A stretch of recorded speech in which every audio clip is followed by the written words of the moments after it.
Praise the lord. ప్రభునందు ప్రియులారా, క్రీస్తు ప్రభు పరిశుద్ధ ప్రశస్త నామంలో అందరికీ శుభాలు తెలియచేస్తూ ఉన్నాను. మంచిది, ప్రార్థన చేసుకొని దేవుని వాక్యం మనము విందాం. ప్రార్థన. మా మంచి తండ్రి, జీవము గల దేవా, మహోన్నతుడైన ప్రభువా, మీ పరిశుద్ధమైన పాదాలకు వెలలేని స్తుతులు, స్తోత్రాలు, కృతజ్ఞతా స్తుతులు మనసారా మరొకసారి హృదయపూర్వకంగా చెల్లిస్తున్నాను తండ్రి. ఈ దినాన, ఈ మంగళవారం దినాన ఈ రీతిగా ఫేస్బుక్ లైవ్ ద్వారా బైబిల్ స్టడీ కలిగి ఉండడానికి ఈ లిటిల్ ల్యాంప్ సంఘం నల్గొండలో, హైదరాబాద్లో ఫెయిత్ హోమ్ సంఘం, ఇంకా ప్రాంతాల్లోని ప్రియులు, స్థానిక సంఘాలలో ప్రియులు వీక్షిస్తూ ఉండగా మీరే మాతో అందరితో మాట్లాడారు. మీ వాక్యాన్ని అర్థం చేసుకునే జ్ఞానం ప్రసాదించి గ్రహింపును మాకు దయచేయండి. అనుసరించుటకు సహాయం చేయండి. వాక్యాన్ని విని గ్రహించి అనుసరించి అనేకులకు ఇంకా ఆశీర్వాదకరమగినట్లు మీ కృపలో సహాయం చేయమని క్రీస్తు ప్రభు ద్వారా విశ్వాసంతో స్తుతించి ప్రార్థిస్తున్నాం తండ్రి. ఆమేన్. వచ్చిన దేవుని వాక్యం చదువుకొని ఈనాటి ధ్యానాన్ని మనం ప్రారంభించుకుందాం. దేవుని వాక్యం చదువుకుందాం. 119వ కీర్తన, 160వ గీత వాక్యం. 119, 160. నీ వాక్య సారాంశము సత్యము, నీవు నియమించిన న్యాయ విధులనియు నిత్యము నిలుచును. కీర్తనలు 119, 160. నీ వాక్య సారాంశము సత్యం, నీవు నియమించిన న్యాయ విధులనియు నిత్యము నిలుచును. ఇంకొక భాగం చదువుకుందాం. తెస్సలోనిక రాసిన మొదటి పత్రిక 5వ అధ్యాయం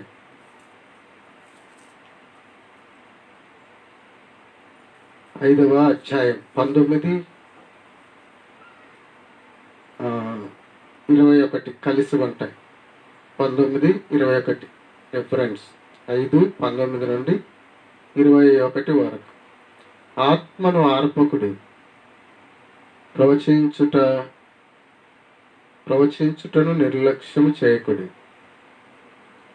సమస్తమును పరీక్షించి మేలైన దానిని చేపట్టుడి. నీ వాక్య సారాంశము సత్యం. సమస్తం పరీక్షించి మేలైన దానిని చేపట్టుడి. ఇంకొక వచ్చిన భాగం చదువుకొని ధ్యానంలోకి వెళ్దాం. అపోస్తుల కార్యాల గ్రంథం 17వ అధ్యాయం. అపోస్తుల కార్యాల గ్రంథం 17వ అధ్యాయం 10, 11 వచనాలు.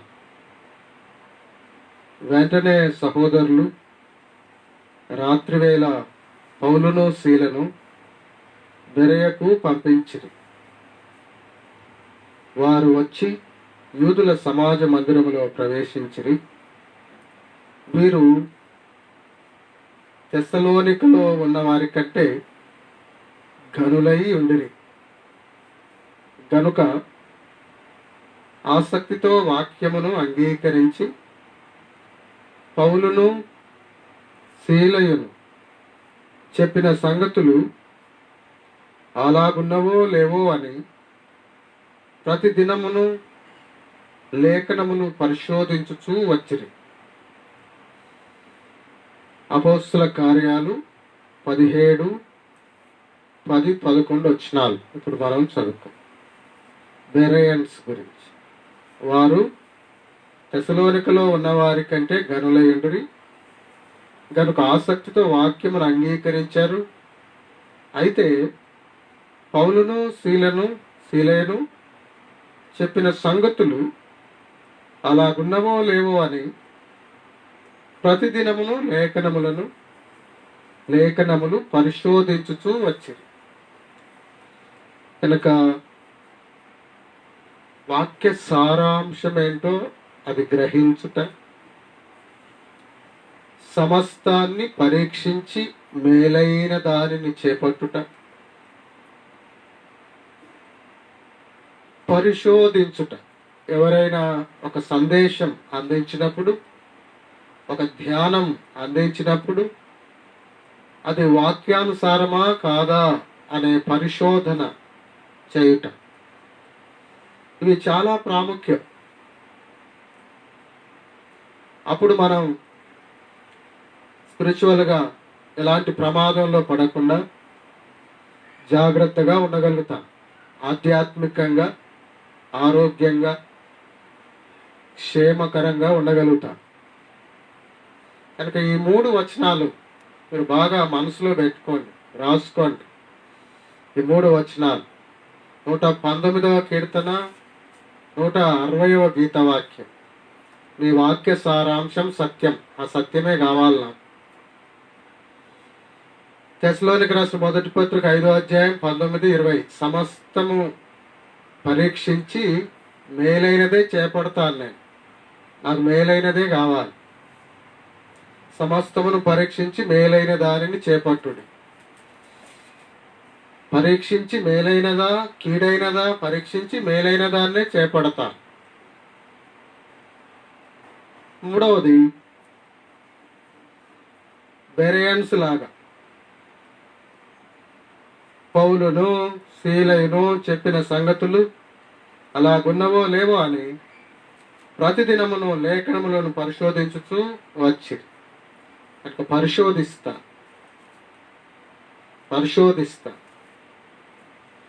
లేఖనానుసారమైతే చేపడతాను, కాకుంటే విడిచిపెడతా. ఇతరులకు కూడా జాగ్రత్త అని చెప్తాను. కనుక ఇట్టి వైఖరి కలిగి విశ్వాసులు ఉండాలి ప్రియులారా. ఎందుకంటే ఈ రోజుల్లో దుర్బోధలు ఎక్కువైపోతాయి, మనకు తెలుసు. కనుక దుర్బోధలను మనం తిప్పికొట్టాలంటే, దుర్బోధేనా అని గ్రహించాలంటే ఇటు వైఖరితో మనం వాక్యం వినాలి.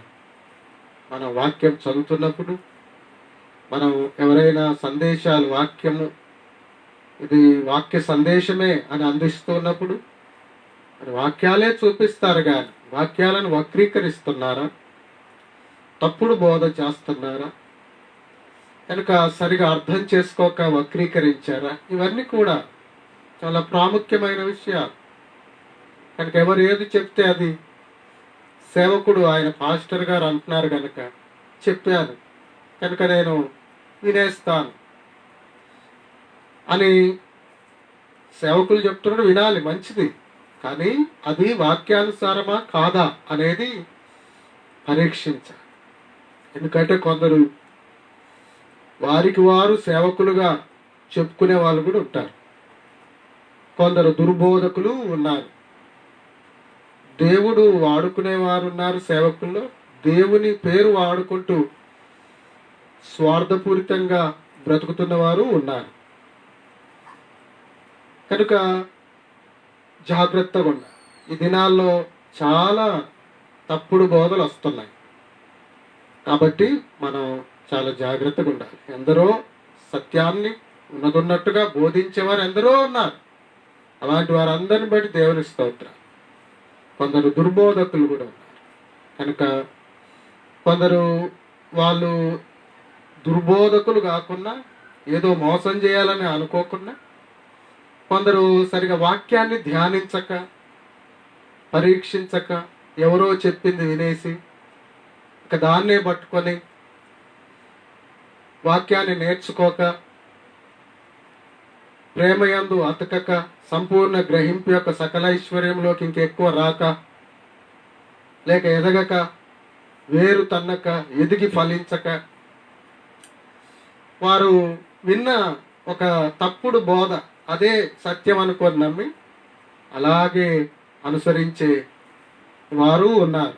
మంచివారే వాళ్ళు ఏదో డబ్బు పిచ్చితో మోసం చేయరు, విశ్వాసులను అన్ని బాగానే ఉంటాయి.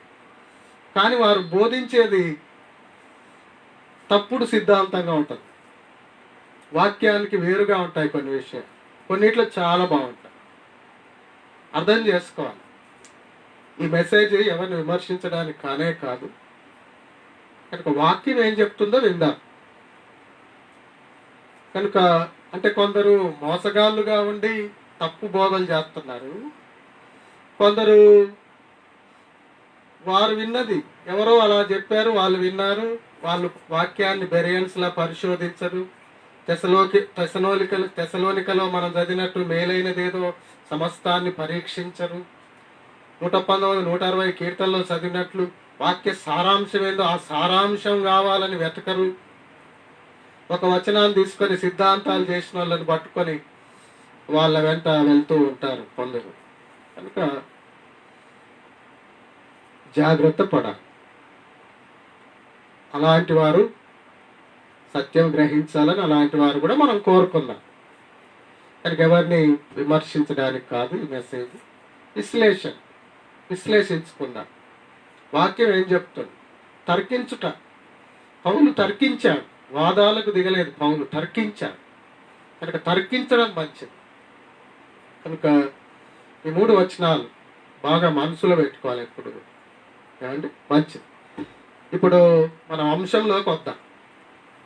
నేను ఆదివారం చెప్పినట్లుగా మనము ఆత్మవరాలు అనే అంశం ధ్యానించబోతున్నాం. అందుకే నేను ఈ 3 వచనాలు ఇంతసేపు ఈ వివరణ ఇచ్చాను. ఎందుకంటే ఆత్మవరాల గురించి ఎన్నో భిన్న అభిప్రాయాలు ఉన్నాయి. ఆత్మవరాల గురించి ఎన్నో భిన్న అభిప్రాయాలు ఉన్నాయి. స్వస్థతలంటే ఏమండి, అద్భుతాలంటే, మహత్కార్యాలంటే, ఇలా గొప్ప కార్యాలంటే, ప్రవచనం అంటే, ఇలా ఎన్నో వరాల గురించి, భాషలంటే, ఆత్మవరాల గురించి ఎన్నో భిన్నాభిప్రాయాలు ఉన్నాయి. కొందరు వరాలే చాలా ప్రాముఖ్యం అన్నట్లుగా, దేవుని కంటే కూడా వరాలే గొప్ప ప్రాముఖ్యం అన్నట్లుగా అలా బిహేవ్ చేస్తూ ఉన్న వాళ్ళు కొందరు ఉన్నారు అని అంటుంటారు. కొందరు అసలు వరాలే లేవు అనేవాళ్ళు ఉన్నారు. ఈ కాలము ప్రస్తుతం ఇక వరాలే లేవు, బైబిల్ అంతా రాయబడిన తర్వాత ఇక సంపూర్ణమైనది వచ్చింది కాబట్టి ఇక అది అంత సంపూర్ణం కాదు కాబట్టి ఇక అది అయిపోయింది అని దాన్ని అలా వివరించే వాళ్ళు ఉన్నారు. లేదు అలా కాదు, ఉన్నాయి వరాలు అనేవాళ్ళు ఉన్నారు. ఇంకొందరు ఉన్నాయి కానీ కొని లేవు అనేవారు ఉన్నారు. కొందరు ఉన్నాయి కానీ అవి ఎలా వాడాలో అలా వాడాలి అనేవాళ్ళు ఉన్నారు. దానికి ఎన్నో అభిప్రాయాలు ఉన్నాయి.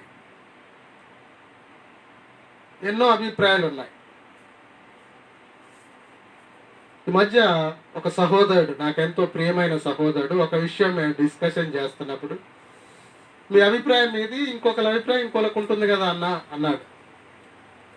ఒక విషయం నాదో అభిప్రాయం నేను చెప్పినప్పుడు అది మీ అభిప్రాయం, ఇంకొకరికి ఇంకో అభిప్రాయం ఉండొచ్చు కదా అన్నాడు. నిజమే, ఆలోచింపజేసింది నన్ను ఆ మాట. తర్వాత ఆలోచనలో పడ్డాను. అప్పుడు ఆలోచిస్తున్నప్పుడు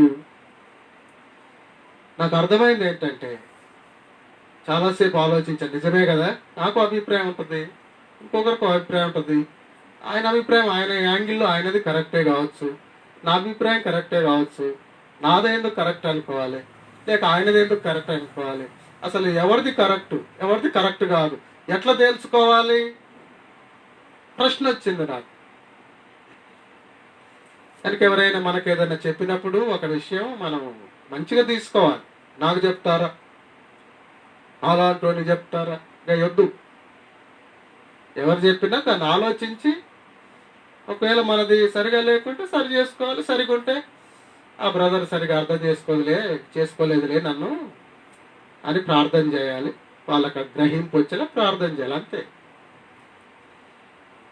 కనుక మనకు ఇదిలా అయితే ఎలా ఉంటుంది, అదలా లేక ఇంకొన్ని రకాలుగా లేక మనల్ని సద్విమర్శ చేసే వాళ్ళు కూడా ఉండాలి. మనల్ని అన్నాకి ఇది ఎలాగో అని అడిగే వాళ్ళు కూడా ఉండాలి.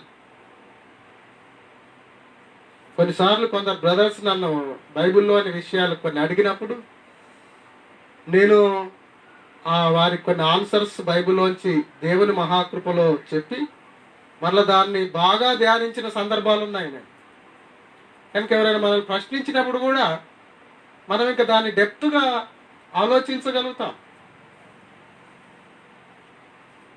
ధ్యానించగలుగుతాం. అప్పుడు విషయం ఏంటంటే, ఆ బ్రదరు మీ అభిప్రాయం మీ ఇంకొకరికి ఇంకో ఆలోచన విధానం ఉండొచ్చు అన్నట్లుగా అన్నప్పుడు నాకు వచ్చిన ప్రశ్న, సరే మేము నలుగురం ఉంటే 4 ఆలోచనలు వచ్చాయనుకో, ఒక విషయం ఒకే టాపిక్ మీద నలుగురికి 4 రకాల ఆలోచనలు వచ్చాయి. మరి ఏ ఆలోచన కరెక్ట్, ఎలా కొలవాలి, మరి దీన్ని ఎలా నిర్ధారించుకోవాలి, ఎవరిది కరెక్ట్? లేక ఇద్దరు ముగ్గురు ఒకేలాగా ఉండొచ్చు, వారు కరెక్టా, ఒక్కరిది ఒకలాగా ఉండొచ్చు, వాళ్ళు రాంగా, లేక వాళ్ళదే కరెక్టా, లేక తలా ఒకటి ఉంటే ఎవరిది కరెక్ట్? అప్పుడు ప్రభు మహాకృపను బట్టి నాకు అర్థమైంది ఏంటంటే, ఇప్పుడు ఈ వచనాలని చదివే ముందు కనుక వాక్య సారాంశములో నుండి ఎవరు చెప్తున్నారో వాళ్ళది కరెక్ట్. తిరిగి ఎవరి విధానం వల్ల అయితే అనేకులు మేలు పొందుతున్నారో, ఆధ్యాత్మిక క్షేమం పొందుతున్నారో వాళ్ళు కరెక్ట్. ముగ్గురిట్లో కొంత క్షేమం పొందొచ్చు, అందులో ఒకరి వల్ల ఎక్కువ క్షేమం చాలా మంది పొందుతున్నారంటే అది ఇంకా కరెక్ట్. ఇవి కరెక్ట్ కావచ్చు, వీటికంటే ఇంకా బెటర్ అది. కనుక ఇంకా బెటర్ది మన కాడ ఉన్నప్పుడు, ఇంకా మేలుకరమైనది ఉన్నప్పుడు దేన్ని అనుసరిస్తే మంచిది?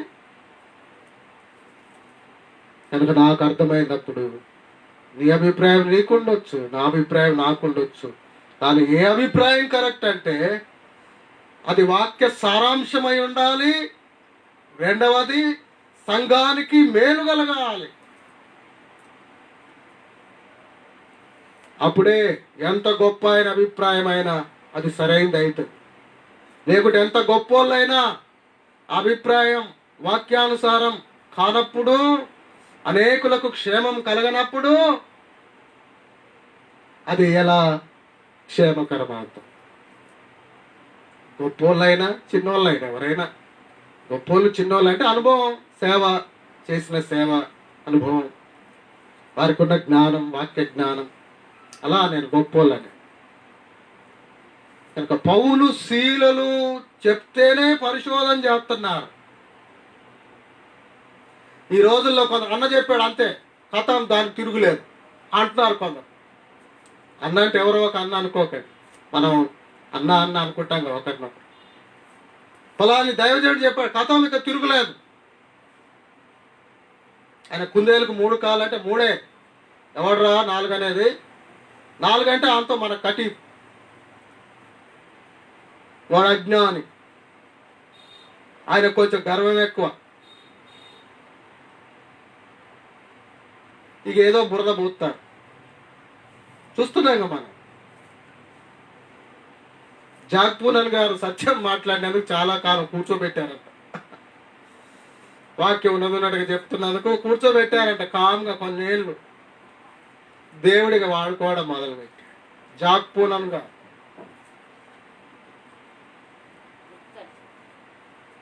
కనుక సత్యం ఏదో, ఆ సత్య సారాంశం ఏదో అది ఎవరు అనుసరించి కొటేషన్ చెప్పిన, ఒక నిర్వచనం ఇచ్చిన, ఒక సందేశం ఇచ్చిన, ఒక పాట రాసిన, ఒక ఆలోచన కలిగి ఉన్న, ఒక అభిప్రాయం కలిగి ఉన్న, అది వాక్యానుసారమైనది ఉండాలి, వాక్య సారాంశంలోనిదై ఉండాలి. రెండవది క్షేమాన్ని కలిగించాలి, సంఘానికి క్షేమాన్ని కలిగించాలి. ఫలాలను బట్టి కదా తెలిసేది. ఫలాలను బట్టి ఎంతమంది మేలు పొందుతున్నారు, ఎంతమంది ఆత్మలో ఆనందిస్తున్నారు, ఎంతమంది అన్నా ఇక మేము చాలా మేలు పొందుతున్నాం అన్న ఇలాంటి పని వల్ల అని ఎంతమంది చెప్తున్నారు, అది చూడాలి. అప్పుడు ఆ అభిప్రాయం సరైనదా కాదనేది తేలుతుంది.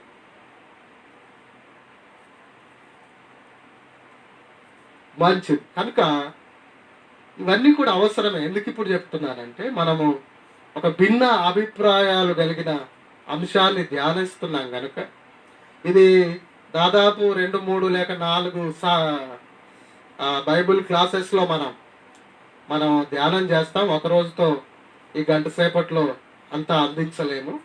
కనుక ప్రారంభంలో ఉపోద్ఘాతంగా లేక ముందు మాటలుగా లేక ముందు వినే వైఖరి సరిగా ఉండేలా నేను ఈ మాటలు చెప్తున్నాను. కనుక మనము ఇప్పుడు ఈ అంశంలో రకరకాల అభిప్రాయాలు ఉన్నవారు వింటూ ఉండొచ్చు. ఇది ఫేస్బుక్ లైవ్ కనుక ఎక్కడెక్కడ ఉండి కూడా వింటూ ఉంటారు. ఆయా స్థానిక సంఘాల్లో వింటూ ఉంటారు.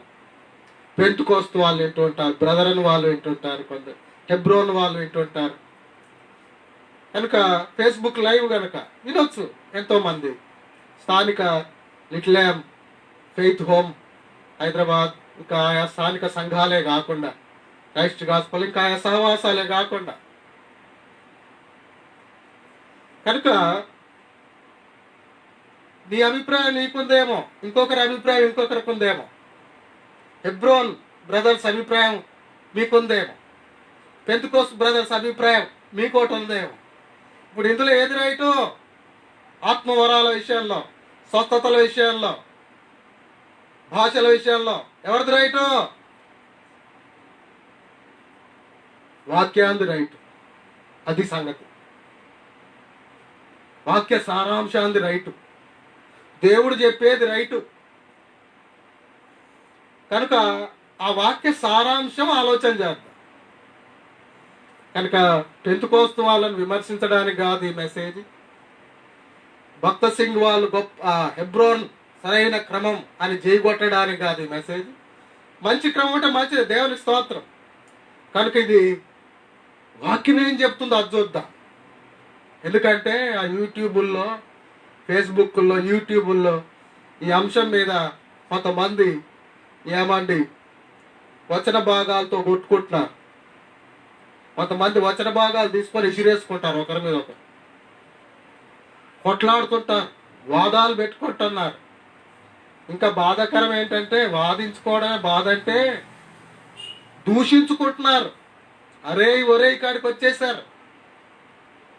యేసయ్యను ఎరగని వాళ్ళు కూడా చూస్తున్నారు. అది మరి సోషల్ మీడియా కాబట్టి. బైబిల్లో పేతురు మొదటి పత్రిక 3వ అధ్యాయం 15వ వచనంలో ఒక మాట చూపిస్తాను చూడ. ఈ కొట్టుకునే వారికి, తిట్టుకునే వారికి, వాడెంత వీడెంత ఇక కొన్ని మాటలు చెప్పలేం, అలా మాట్లాడే వారికి ఏమండి ఒక్క మాట నేను చూపిస్తాను, ముందుకు పోవాల. పేతురు మొదటి పత్రిక 3వ అధ్యాయం 15వ వచనం. 3వ అధ్యాయం 15వ వచనం.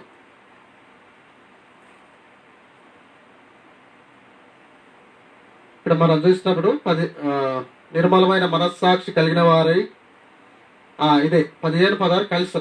నిర్మలమైన మనస్సాక్షి కలిగిన వారై మీలో ఉన్న నిరీక్షణను గూర్చి మిమ్మును హేతు అడుగు వారికి సాత్వికముతోను భయముతోను సమాధానము చెప్పుటకు ఎల్లప్పుడూ సిద్ధముగా ఉండి మీ హృదయములందు క్రీస్తును ప్రభువుగా ప్రతిష్ఠించుడి. చూసారా, మిమ్మును హేతువు అడుగు వారికి వాక్యం చెప్తుంది. మిమ్మును హేతువు అడుగు వారికి మిమ్మును హేతువు అడుగు ప్రతివానికి సాత్వికముతో భయముతో సమాధానము చెప్పుటకు ఎల్లప్పుడూ సిద్ధముగా ఉండాలంట. సాత్వికంతో చెప్పండి, దేవుని భయం కలిగి చెప్పండి, భయముతో చెప్పండి, సాత్వికంతో చెప్పండి అని దేవుడు చెప్తున్నాడు. ఎవరైనా హేతు అయితే ఇదేంటండి, కొందరు రఫ్గా కూడా అడగచ్చు, ఏంటది అనొచ్చు. కోపం రేపించేలా ప్రశ్నించవచ్చునండి. వాళ్ళు కోపం రేపారని నువ్వు కోపం చేస్తావా? ఇప్పుడు క్రైస్తవేతరులు ఎవరో ప్రభు మీద రకరకాలుగానే దూషిస్తున్నారని నువ్వు దూషిస్తావా? హేతు అడుగుతున్నారు, ఇదేంది అదేంది అంటారు వాళ్ళు తెలియక. వాళ్ళకి అరే అంటే నువ్వు అరే అంటావా? సాత్వికంతో తమ్ముడా అన్నా తెలివకట చేస్తున్నావు అన్న, నువ్వంటే మాకు చాలా ఇష్టం అన్న, ప్రేమిస్తున్నావు అన్న, భారతదేశం అంటే మాకు గౌరవం అన్నా, దేశం కోసం ప్రార్థన చేస్తున్నావు అన్న, మేము రోజు నా తోటి భారతీయుడు అన్న, నువ్వు తెలియకలా అంటున్నావు అన్న, పర్లేదులే అన్న అంటే నేనేం ఫీల్ కాను కానీ బాధపడదుగా, సత్యం చెప్తా ఇను అంటే వింటాడా? రే నన్ను రా అంటావరా అని ఇంకా దుర్భాషలు ఆడితే వాళ్ళది ఒక పేరు అయితే ఇంకో పేరు పెడితే వింటారా? కనుక యూట్యూబ్లో, ఫేస్బుక్లో, సోషల్ మీడియాలో, టీవీ ఛానల్, లైవ్ ఛానల్స్లో దూషిస్తూ మాట్లాడుతున్న క్రైస్తవ పెద్దలారా తప్పు చేస్తున్నారు. సత్యమే చెప్పొచ్చు, నువ్వు చెప్పే రీతిగా చెప్పట్లేవు. ఎఫెసు పత్రిక 4:15 ప్రేమ కలిగి సత్యం చెప్పచ్చు అని ఉంది, ప్రేమతో చెప్పట్లేను. పండితుడివి కావచ్చును, నీ చుట్టూ నిన్ను భజన చేసేవాళ్ళు వేల మంది ఉండొచ్చు.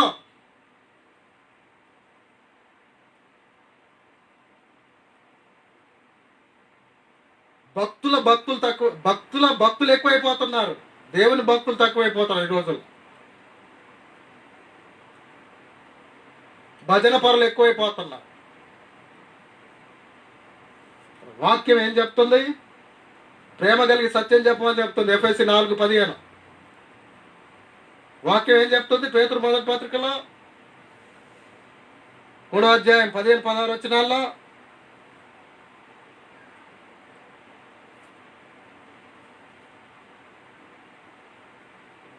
సాత్వికంతో ఆన్సర్ చెప్పమని చెప్తాను.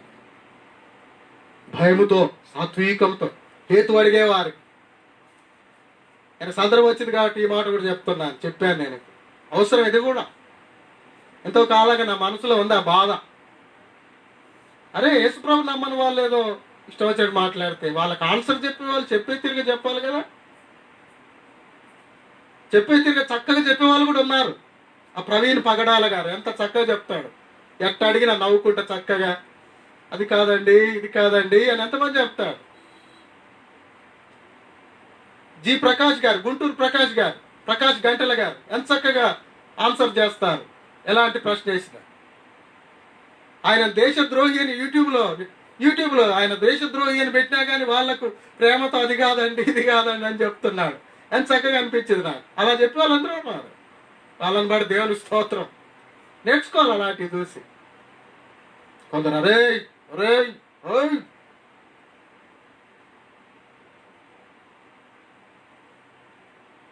ఎంతో ఇచ్చారు. కనుక వాదాలొద్దు, దుర్భాషలొద్దు, తర్కించాలి. పౌలు తర్కించాడు. ఏదైనా విషయం అంటే వాక్యం ఏం చెప్తుందో ఆలోచన చేయాలి. బెరియన్స్ లాగా పరీక్షించాలి, పరిశోధించాలి. పరిశీలించి మేలైన దాన్ని పట్టుకోవాలి.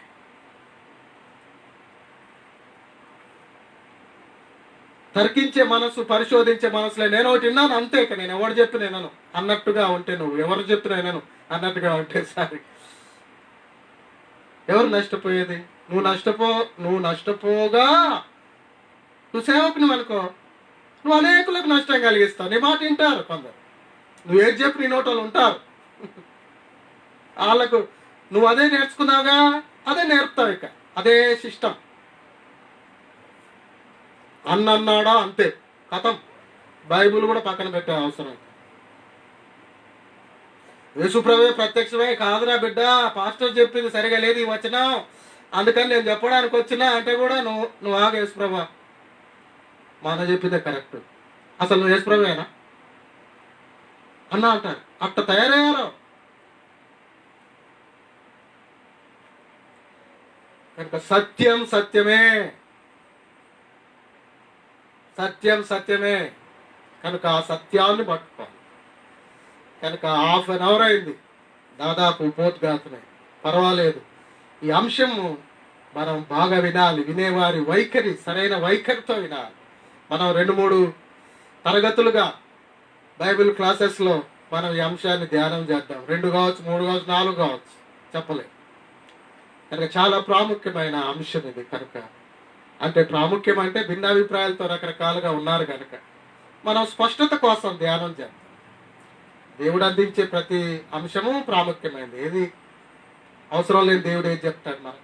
కనుక జాగ్రత్తగా విందాం. కొన్ని ప్రశ్నల్లాగా చెప్పుకుంటూ దానికి ఆన్సర్ ఏందో చూద్దాం. అప్పుడు బాగా మనం గ్రహించగలుగుతాం. మొట్టమొదటి ప్రశ్న, అంశం పేరు రాసుకోండి. ఆత్మవరములు. అంశం పేరు ఆత్మవరములు. అంశము పేరు ఆత్మవరములు.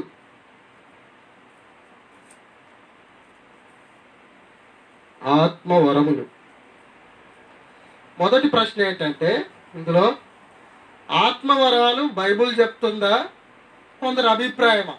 ఇవి కూడా రాసుకుంటే మంచిది. మీరు బైబుల్ చెప్తుందా లేక కొందరు అభిప్రాయమా ఆత్మవరాల గురించి? మొదటి ప్రశ్న, బైబుల్ చెప్తుందా కేవలం కొందరు అభిప్రాయమా ఆత్మవరాలు? ఆన్సర్ చూద్దాం. కొరింథీయులకు రాసిన మొదటి పత్రిక రండి, దీనికి ఆన్సర్. కొరింథీయులకు రాసిన మొదటి పత్రిక 12వ అధ్యాయానికి రండి, 1వ వచనం.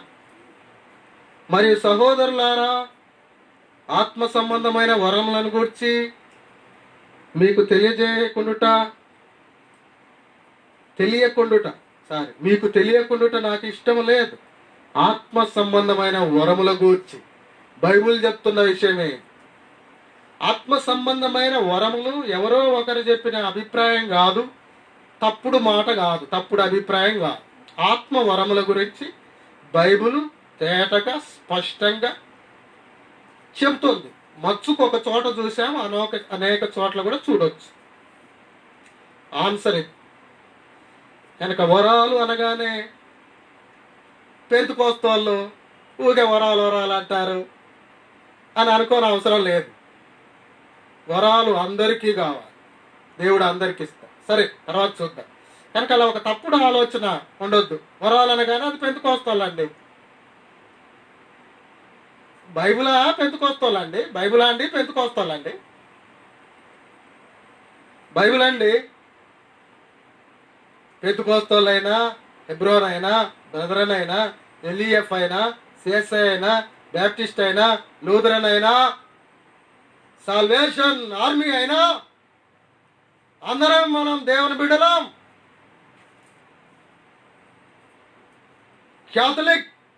క్యాథలిక్ అంటే అర్థం తెలుసా? సార్వత్రికం. రోమన్ క్యాథలిక్ అనట్లే నేను. క్యాథలిక్ అంటే అర్థం సార్వత్రికం, సార్వత్రిక సంఘం. మనం ఈ శాఖా భేదాలు పోవాలి, చావాలి.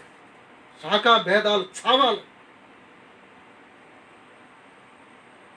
అందరి క్షేమం కోసం మనం ప్రార్థన చేయాలి. ఎవరైనా తప్పు సిద్ధాంతం అంటే వాళ్ళకు అర్థమైతే చెప్పు, నువ్వు ధ్యానం చేసి ప్రార్థన చేయి.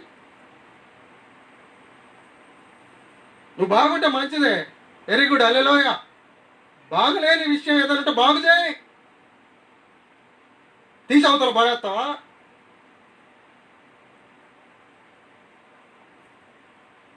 సార్వత్రిక సంఘ భావన కావాలి. ఆది సంఘం కలిగి ఉన్న ఆ భావన కావాలి. కనుక ఆత్మవరాలు అనేది ఎవరో కల్పించిన మాట, ఎవరో తెచ్చిన మాట బైబిల్లో ఉందంటే బైబిల్ మాట, బైబిల్ తెలియజేసిన విషయం. ఇది ఆన్సర్ నెంబర్ వన్. మనకి ఇండిపెండెంట్గా చేస్తున్నాం అంటున్న వారు ఎవరన్నారు? అందరం దేవునిపై ఆధారపడి చేసేవాళ్ళం, అందరం దేవుని బిడ్డలం ప్రియుల. కనుక సార్వత్రిక సంఘ భావనతో, విశాల దృక్పథంతో మనం ఇంకెక్కువగా పని చేయవలసిన అవసరత ఉంది. అట్టి వైఖరి గలవారిని బట్టి వందనాలు. లేని వారు తెచ్చుకోవాలని నేను ప్రార్థిస్తున్నాను. దేవుని మిమ్మల్ని కోరుతున్నాను, అలా ఎవరైనా ఉన్నవారు వింటూ ఉంటే ఒకవేళ. కనుక మొట్టమొదటి ప్రశ్నకు ఆన్సర్ చూసేసాం. ఆత్మవరములు అనేది అంశం. మొదటి ప్రశ్న, ఆత్మవరాలు బైబిల్ చెబుతుందా, ఎవరిదైనా అభిప్రాయమా అంటే బైబిలే చెప్తుంది, స్పష్టం. రెండవ ప్రశ్న, ఆత్మవరాలు కృపావరాలు అని, కృపావరాలు అని ఒక చోట ఉంటుంది, ఆత్మవరాలు అని ఒక చోట ఉంటుంది కదా.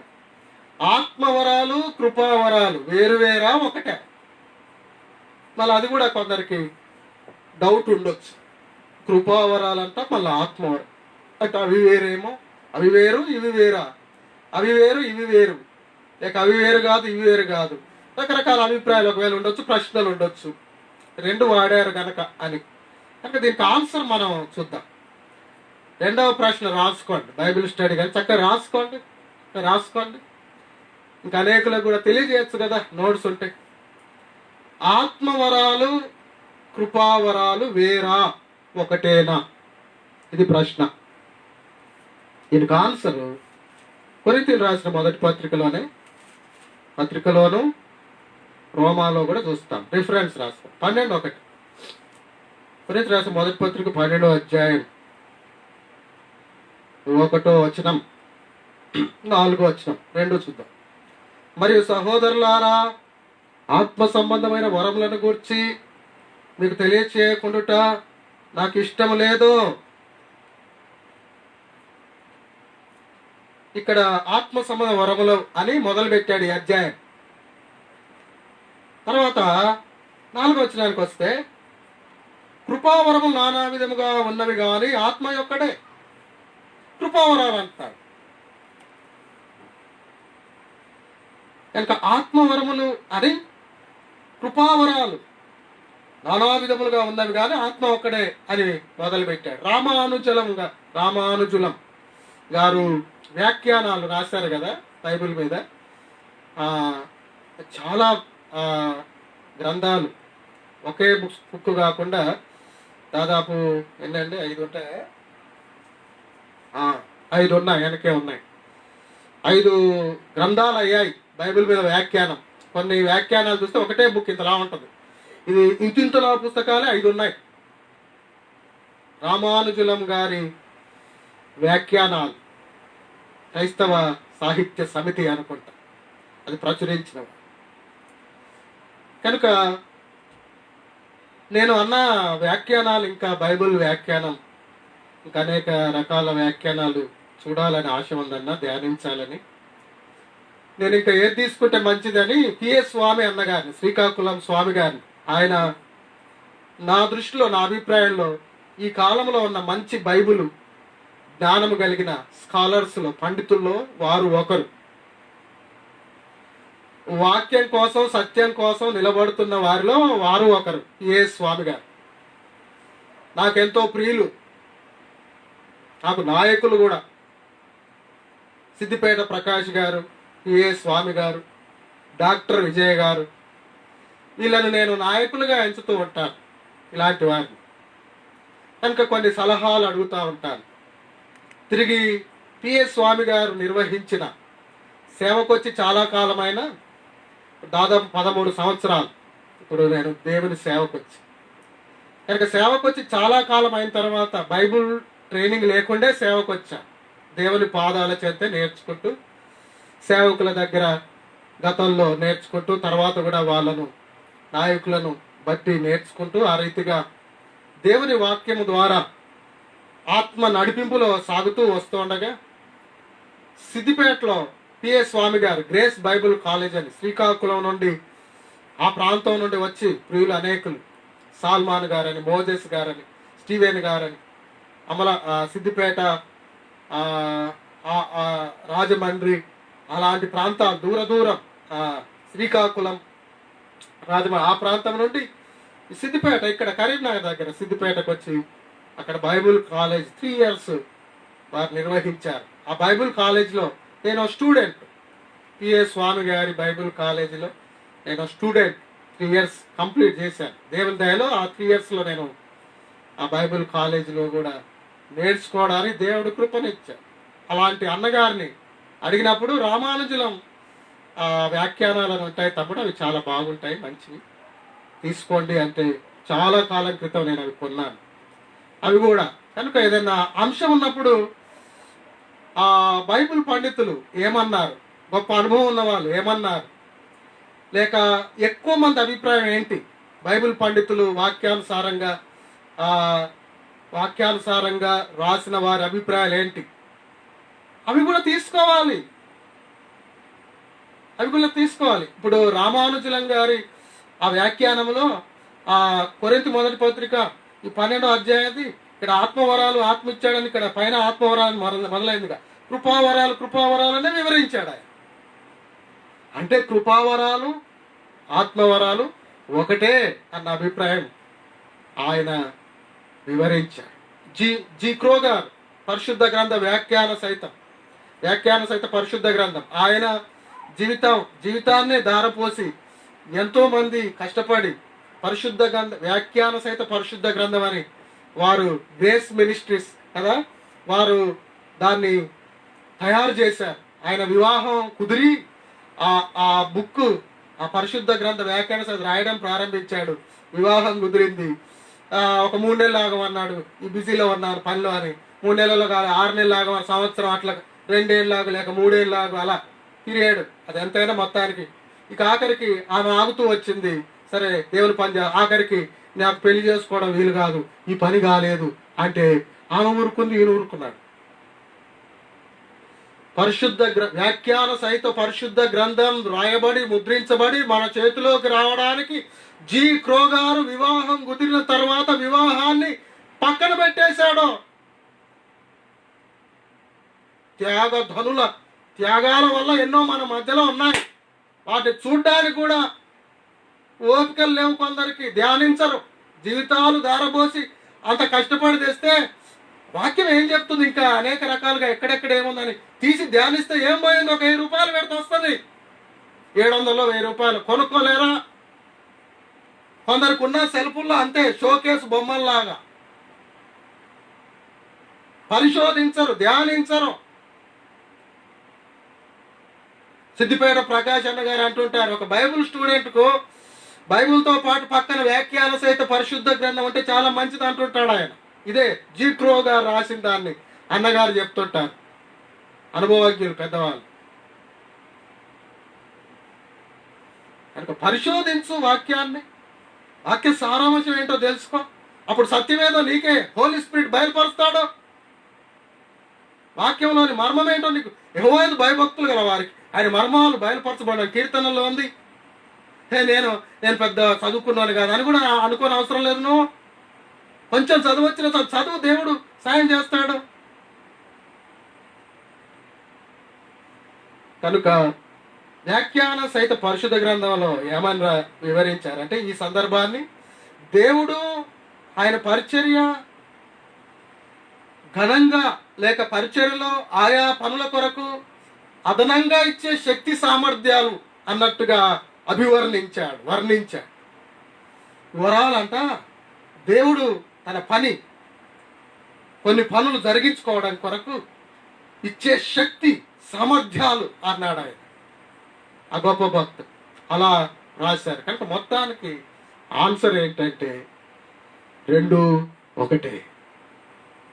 ఆత్మవరాలు అన్నారు,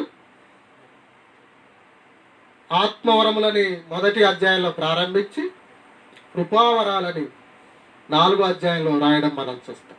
తిరిగి రోమాలో కూడా మనం చూసినప్పుడు 12వ అధ్యాయం, రోమిల్ రాసిన పత్రిక 12వ అధ్యాయం 6-7 వచనాలు నేను చదువుతాను చూడు. మనకు అనుగ్రహింపబడిన కృప చొప్పున వేరువేరు కృపావరములు కలిగిన వారమై ఉన్నాం గనుక ప్రవచన వరం అయితే విశ్వాస పరిమాణం చొప్పున ప్రవచన వరం వేరువేరు కృపావరాలు కలిగి ఉన్నాము, ప్రవచన వరం అయితే ప్రవచింతము అని ఇక్కడ ఉంది. ఇక్కడ మొదటి పత్రికలో కొరింథీ రాసిన మొదటి 12వ అధ్యాయంలో ఇక్కడ మనం చూసినప్పుడు 9వ వచనం మనం చూస్తే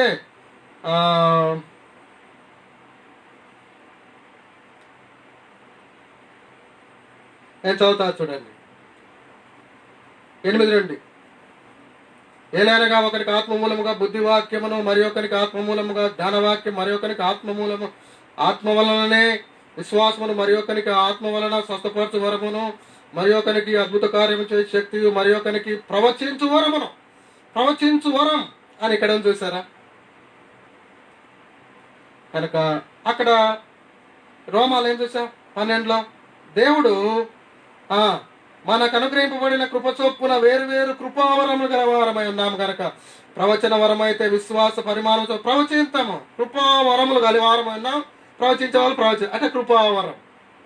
ఇక్కడ కొరింథీ మొదటి పత్రికలో మనం చూసినప్పుడు స్టార్టింగ్ దేంతో ప్రారంభించాడు? ఆత్మవరములు. కనుక ఆత్మవరములని కొన్ని చోట్ల ఒకసారి చెప్పడం, కృపావరములను ఒకసారి చెప్పడం మనం చూస్తాం.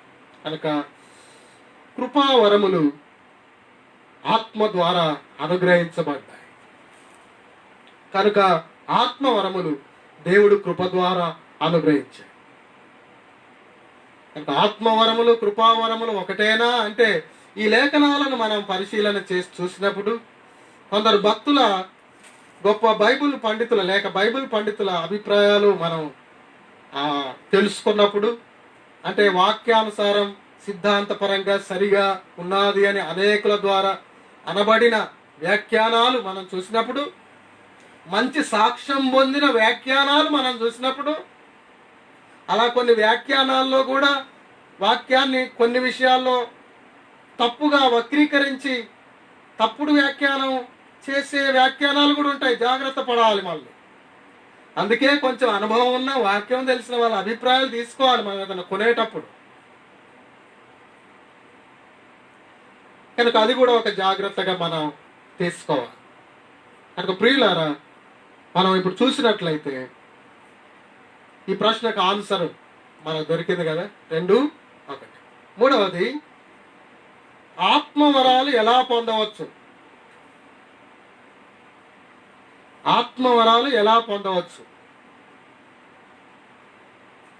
కనుక ఆత్మవరాలు కొంతమంది కొంతకాలం ఉపవాసం ఉండాలి, లేక కొన్ని కూడికలు పెట్టాలి, లేక బాగా ఉపవాసం ఉండి ఆ ఆత్మ వరాల కోసమే ఉపవాసం ఉండాలి, లేక ఏదన్నా ఒక మీటింగ్ దాని కొరకు పెట్టాలి.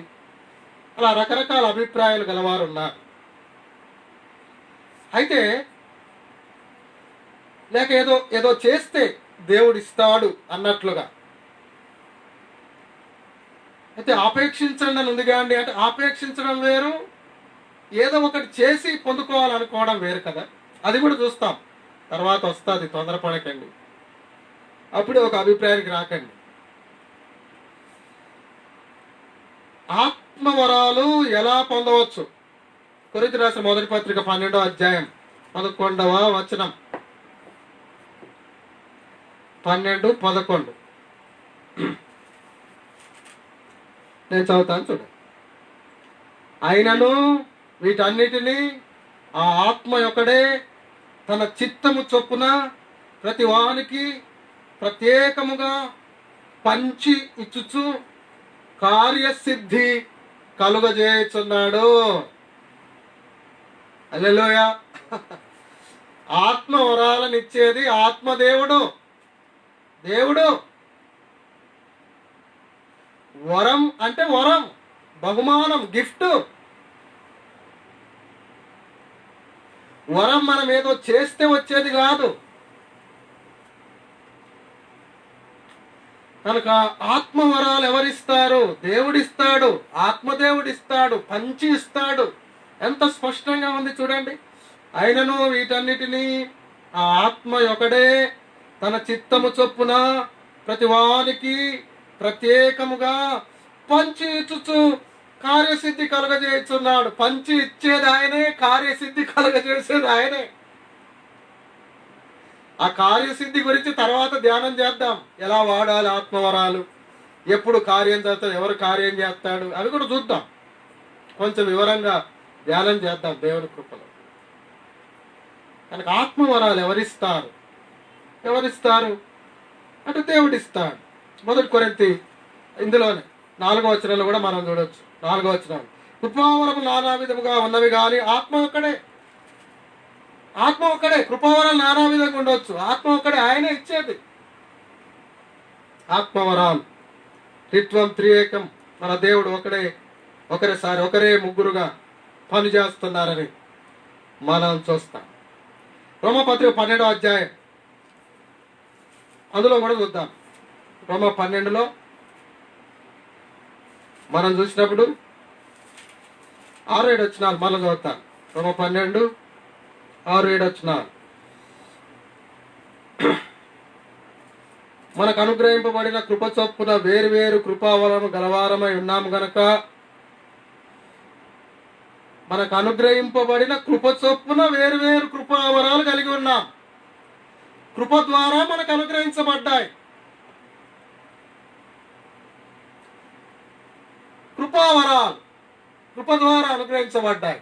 ఆత్మదేవుడిచ్చాడు ఆత్మవరాలు. అలా అక్కడ ఒక చోట కృపావరాలు, ఒక చోట ఆత్మవరాలు అనడం మనం చూస్తాం. కనుక దేవుడు తన కృప ద్వారా మనకు వరాలను ఇచ్చాడు. ప్రతి వానికి పరిశుద్ధాత్మ దేవుడు పంచి ఇస్తాడు. కనుక ఎవరిస్తారు ఆత్మవరాలు అంటే దేవుడు ఇస్తాడు, పరిశుద్ధాత్ముడు ఇస్తాడు, కృప ద్వారా ఇస్తాడు అనేది మనం అర్థం చేసుకోవాలి. ఆత్మవరాలు ఎవరికి ఇవ్వబడను? ఇదో ప్రశ్న. 4వది రాసుకోండి. మొదటి ప్రశ్న, ఆత్మవరాలు బైబిల్ చెప్తుందా, కొందరి అభిప్రాయమా? దానికి ఆన్సర్ చూసాం, బైబిలే చెప్తుంది.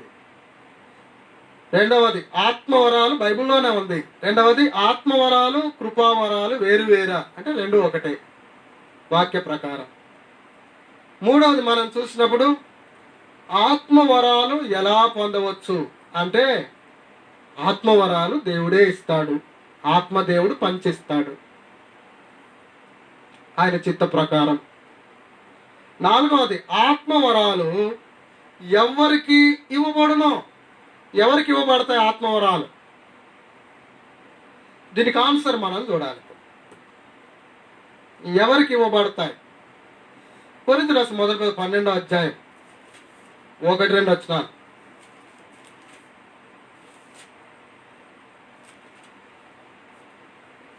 మొదట చదువుకుందాం. 1-2 వచ్చి, మరియు సహోదరులారా, ఆత్మ సంబంధమైన వరములను గూర్చి మీకు తెలియకుండా నాకు ఇష్టము లేదు. మీరు అన్యజనులై ఉన్నప్పుడు మూగ విగ్రహములను ఆరాధించుటకు ఎటుపడిన అటు నడిపింపబడితిరని మీకు తెలియను.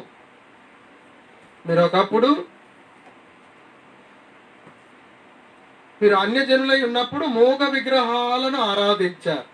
ఇప్పుడు మీరు ప్రభులో ఉన్నారు కనుక సహోదరులు. కనుక ఆత్మ సంబంధం వరముల గురించి మీకు తెలియకుండా నాకు ఇష్టం లేదు అంటే అర్థమైంది కదా. ఆత్మవరాలు యేసు ప్రభువును విశ్వసించిన వారికి ఇవ్వబడతాయి, రక్షణ పొందిన వారికి. ఒకప్పుడు ఎలా ఉన్నా, ఒకప్పుడు పాపములో ఉండి విగ్రహారాధన వ్యభిచారం ఎలాగున్నా, యేసును ఎరగని వాడిగా ఉండి, క్రైస్తవేతరుడుగా ఉండి, ఎలా ఉన్నా యేసుప్రభు విశ్వసించి రక్షించబడిన తర్వాత, యేసుప్రభు రక్తం ద్వారా కడగబడిన తర్వాత, పరిశుద్ధుడిగా చేయబడిన తర్వాత ఇంకొక మాట కూడా చూపిస్తాను. ఎఫెసీ పత్రిక, ఎఫెసీలకు రాసిన పత్రిక 1వ అధ్యాయం 13వ వచనం. ఆత్మవరాలు ఎవరికి అనుగ్రహించబడతాయి? మీరును సత్యవాక్యములు అనగా మీ రక్షణ సువార్తను విని క్రీస్తునందు విశ్వాసం ఉంచి వాగ్దానము చేయబడిన ఆత్మచేత ముద్రింపబడితిరి. ఎవరైతే, మరలా చదువుతాను, బాగా గమనించాలి వచనము కూడా. మీరును సత్యవాక్యమును అనగా మీ రక్షణ సువార్తను విని క్రీస్తునందు విశ్వాసముంచి వాగ్దానము చేయబడిన ఆత్మచేత ముద్రించబడితిరి. సువార్త విని యేసయ్యను విశ్వసించి రక్షించబడి యేసు ప్రభు రక్తము ద్వారా పరిశుద్ధపరచబడి రక్షించబడి, అంటే రక్షణ పొందిన వాడు పరిశుద్ధపరచబడిన వారే కదా. రక్షించబడి ఎవరైతే ఆత్మచే ముద్రించబడతారో వారికి ఆత్మవరాలు ఆత్మదేవుడు పంచి ఇస్తాడు. ఇది వాక్య సత్యం. యేసు ప్రభువును విశ్వసించిన వారికి యేసు ప్రభువును విశ్వసించి యేసు ప్రభు రక్తంతో పరిశుద్ధపరచబడ్డాక ఆ పరిశుద్ధుని హృదయంలోనికి, పరిశుద్ధుల్లోనికి పరిశుద్ధాత్మ దేవుడు వస్తాడని మనం ఎరుగుదుము. ముద్రిస్తాడు దేవుడు. పరిశుద్ధాత్మ శక్తితో నింపుతున్నాడు. అనుదినం ముద్రించాడు. పరిశుద్ధాత్మను వరముగా ఇచ్చాడు. పరిశుద్ధాత్మను సంచకరువుగా ఇచ్చాడని, పరిశుద్ధాత్మ బాప్తిస్మమని యేసుప్రభుని విశ్వసించి రక్షించబడినప్పుడు, మనం యేసుప్రభు రక్తం ద్వారా పరిశుద్ధత పొందినప్పుడు హోలీ స్పిరిట్ మనలోనికి వస్తాడు. చాలా మంది బైబిల్ పండితులు, ఎక్కువ మంది అభిప్రాయం అదే ఆత్మ బాప్తిస్మం అంటారు. పరిశుద్ధాత్ముని ద్వారా ముద్రించబడినప్పుడు నీకు పరిశుద్ధ ఆత్మ దేవుడు వరములు ప్రసాదిస్తాడు కృప ద్వారా. ఎవరికి ప్రసాదిస్తాడంటే పరిశుద్ధులకు. ఆత్మ వరాలు ఎవరికి అంటే ఆత్మానుసారులకు.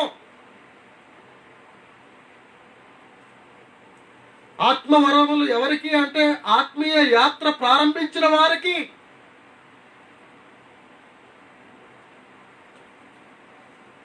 కనుక ఆత్మ వరములు ఎవరు ప్రసాదిస్తారు అంటే పరిశుద్ధాత్మ దేవుడు ప్రసాదిస్తాడు. ఆత్మవరములు ఎవరికి ప్రసాదిస్తాడు అంటే పరిశుద్ధులకు ప్రసాదిస్తాడు. ఆత్మచే ముద్రించబడిన వారికి, పరిశుద్ధాత్మచే ముద్రించబడిన వారికి ప్రసాదిస్తాడు. సమయమైంది, నేను ముగిస్తున్నాను. మరల వారం మనము ఈ అంశాన్ని మరలా ధ్యానం చేద్దాం. లేక శుక్రవారం మరలా వాక్య ధ్యాన కూడిక ఉంటుంది. ఫేస్బుక్ లైవ్లో 7 గంటల నుండి 8 గంటల వరకు. ఇంకా అనేక విషయాలు మనము అప్పుడు చూద్దాం. చూసిన విషయాలు మరొకసారి మనం పునరాలోచన లేక మరొకసారి చూద్దాం, లేక వాటిని మరలా మనం చూద్దాం. ఆత్మవరములు అనేది అంశం. ఆత్మవరములు బైబిల్ చెప్తుందా లేక కొందరు అభిప్రాయమా అంటే బైబిలే చెప్తుంది, బైబిల్లోనే ఉంది ఆన్సర్. రెండవది, ఆత్మవరాలు కృపావరాలు వేరువేరా అంటే ఒక చోట ఆత్మవరాలు అన్నారు, ఒక చోట కృపావరాలు అన్నారు. కృప ద్వారా మనకు అనుగ్రహించబడ్డది, ఆత్మదేవుడు మనకు అనుగ్రహిస్తున్నాడు, పంచిపెడుతున్నాడు, రెండు ఒకటే అని మనం చూసాం. కొన్ని బాగా మంచి సాక్ష్యం కలిగిన వ్యాఖ్యానాలలో కూడా అదే మనం చూసాం అని నేను అదే ఉంది అని మీకు తెలియజేశాను. మూడవది, ఆత్మవరాలు ఎలా పొందవచ్చు అంటే ఆత్మవరాలు దేవుడే ఇస్తాడు. అది వరం. ఆపేక్షించమనుందిగా అని ఉంది కదా ఆ మాట, అది వచ్చే వారం చూద్దాం. అంటే ఆపేక్షించడం అంటే ఆశపడడం. కనుక ఆశపడడం కానీ దీనికి పని చేస్తున్నాను దీనికి జీతంగా నాకు ఇవ్వు అని కాదు. అదొక పనికి జీతంగా పొందేది కాదు, అది వరం. అయితే ఆపేక్ష, ప్రభువా నాకు ఈ వరం ఇచ్చా, బాగానే పని చేస్తున్నాను కదా, గా వరం కూడా ఉంటే అన్న కూడా నమ్మకంగా చేస్తాయా, ఆలోచన చేయి కొంచెం నా గురించి, ఇష్టం నమ్మకంగా ఉంటా, అయినా నీ ఇష్టం అట్ట. అపేక్ష, మనసులో ఆపేక్ష ఉండడం వేరు. కనుక దేవుడిచ్చేదే అది, అంతే, దేవుడే ఇస్తాడు. అది వరం, గిఫ్ట్. కనుక దేవుడు ఇస్తాడు. దానికోసం ఉపవాసం ఉండి ఒక మీటింగ్ పెట్టి అలా బైబిల్ అయితే చెప్పట్లేదు. ఆపేక్ష కలిగి ఉండు, తప్పులేదు, మంచిదే, పౌలు చెప్పాడు. తర్వాత 4వది, ఆత్మవరాలు ఎవరికి ఇవ్వబడను అంటే ఆత్మవరాలు ఆత్మానుసారులకు ఇవ్వబడు, ఆత్మచే ముద్రించబడిన వారికి ఇవ్వబడు, ఆత్మీయులకి ఇవ్వబడను. వాక్య సత్యం చూసాం కనుక ఆలోచన చేద్దాం. గతంలో ఏదైనా సరైన అవగాహన లేకుంటే విషయంలో వాక్యంలోంచే చూసాం కనుక గ్రహించి సరైన అవగాహనతో ప్రభులో ఇంకెక్కువ బలంగా సాగుదాం. తప్పుడు బోధలు ఎవరైనా చేస్తే ప్రేమతో వారికి వివరిద్దాం. మనల్ని హేతు అడుగు వారికి సాత్వికంతో భయంతో జవాబు చెప్పుదాం. మంచి మనసుతో ప్రేమ కలిగి సత్యం చెప్పుదాం. సత్య సాక్షులుగా ఇంకెక్కువగా సాగుదాం. సత్యాన్ని అనుసరించి జీవిద్దాం. ఆత్మవరాలను, మనకి ఇవ్వబడిన ఆత్మవరాలను ఆత్మయందు తీవ్రత గలవారమై నమ్మకస్తులుగా ఆ వరాలను వాడదాం. దేవుని మహిమార్థం వాడదాం. కృపావరాలను ప్రజ్వలింపజేస్తున్నాం. ఆత్మవరాలను ఆత్మశక్తితో అనుదినం నింపబడుతూ వాడదాం. సంఘ క్షేమాభివృద్ధికి పంచాం కనుక ఏ వరమైనా అందరి ప్రయోజనం కొరకు ఇచ్చాడు దేవుడు. తర్వాత అవి కూడా చూస్తాను. ఇప్పుడు ముగింపులో ఆ మాట చెప్పాలని చెప్తాను. ఏ వరమైనా అందరి ప్రయోజనం కొరకు, సంఘక్షేమం కొరకు దేవుడు ఇచ్చాడు. అందుకొరకు వాడదాం. దేవుడికి మహిమ. ప్రార్థన. మంచి తండ్రి, జయముగల దేవా, ఆత్మవరాలు అనే అంశము ద్వారా మీ దివ్య వాక్యములో నుండి తేటగా మాతో మాట్లాడినందుకు వందనాలు. నేను సత్యం గ్రహించి సరిగా స్పందించి సరిగా ప్రవర్తించి సత్ఫలితాలు పొందుటకు కృపను ఇంకెక్కువ ప్రసాదించు. తెలుసో తెలియకో, సరైన అవగాహన లేకో, ఎవరో చెప్పగా వినో గతంలో ఏ విషయంలో మేము సరిగా వ్యవహరించకుండా మన్నించి ఇక నుండి ఇంకెక్కువ మీ మహిమార్థం మేము విన్న వాక్యాన్ని బట్టి ఆయన సత్యాన్ని ఇంకెక్కువ అనుసరిస్తూ సత్ఫలితాలు పొందుట కృపను ఇంకెక్కువ ప్రసాదించు. ఆత్మ సహాయం ఇంకెక్కువ అనుగ్రహించు. వాక్య సహాయం ఇంకెక్కువ అనుగ్రహించు.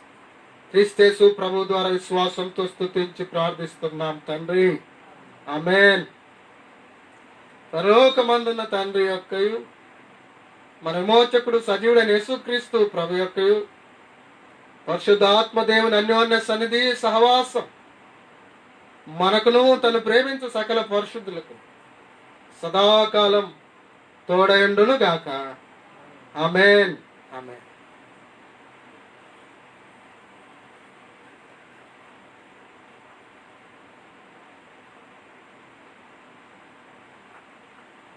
Praise the lord. Praise the lord.